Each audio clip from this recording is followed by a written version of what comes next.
I'm a big fan of Bart Ehrman's book, Forged. So Me too. So Richard, if you want to comment on that book.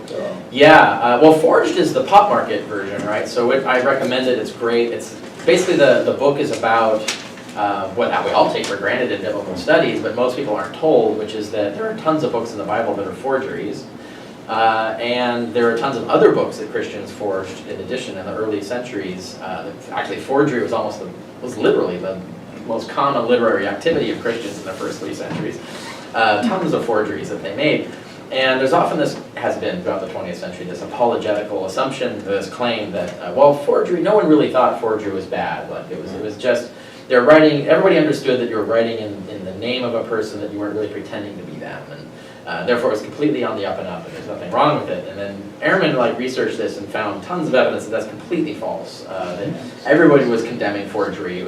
Forgery was definitely regarded back then as something you're not supposed to do, and people were definitely doing it to try and fool people into thinking that they had the authority of the names that they were putting in these books.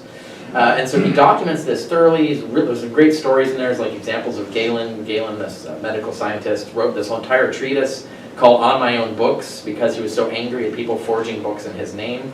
And so he wrote a book basically explaining, these are my books, and this is how you tell my books from these forgeries, and really condemns these forgers for what they're doing. Ehrman quotes that guy and various others, and tons of evidence on this. It's really good. Plus, he summarizes what the mainstream biblical scholars know is why we conclude many of these books are forgeries. So, like, why do we think the pastoral epistles are not written by Paul?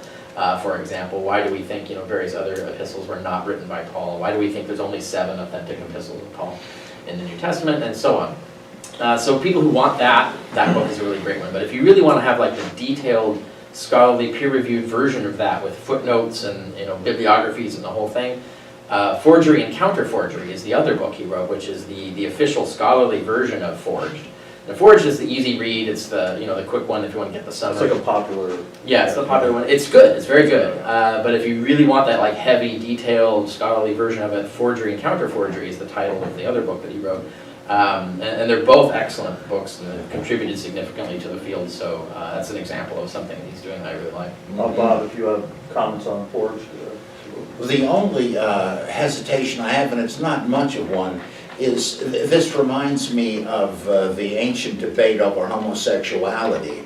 It's from, I think, Robin Scrogg's book, Homosexuality in the New Testament. He goes through loads of ancient comments about it, and he says that a whole lot of people said this is immoral and unnatural, and that had to do mainly with pederasty, not quite the same thing we're talking about when it's debated today, but that you can find about as many comments of people defending it. If you read only one group or the other, you would think this must have been the ancient consensus, but there wasn't. It was a huge debate like today. And I wonder, you can show that a lot of people opposed forgery, but what we would need to know and cannot know is the people that did the forgery, were they thinking like that today's apologists say that, well, of course, I'm not trying to tell anybody I am James the Just or Enoch. It's just part of the fiction, like Edgar Rice Burroughs' John Carter of Mars books. He says, well, I know Captain Carter and he's told me his adventures. Burroughs doesn't expect you to believe that's literally true. It's part of the shtick. And I'm not sure that the forgers were like fiends saying, I'm going to sucker these poor jerks. But it would be surprising if they did. It's just we don't really know, and it gets into the intentional fallacy, so-called.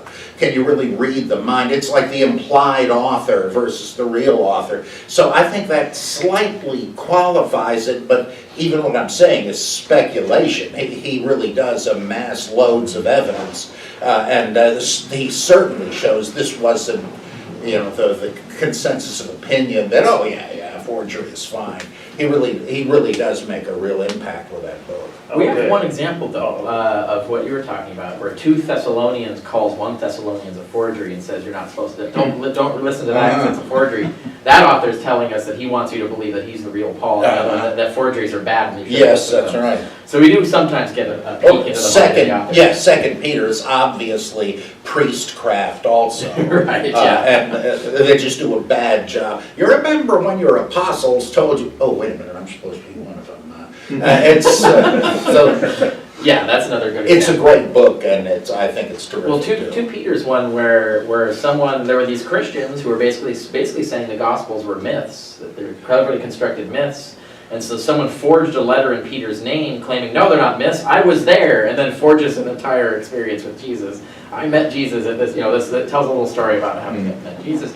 And so that's an example of where they really want you to believe this is Peter. Yes. And they're trying to use that fact to try and argue you out of this other position so you can condemn these other Christians that we know nothing else about. Like all their literature is destroyed, we don't know who these other Christians were. All we get is this one, rebuttal to this fake letter that's a rebuttal to them. That's all we get to hear because everything else was destroyed. So there's a lot we can learn from forgeries. That's another example. So. Okay.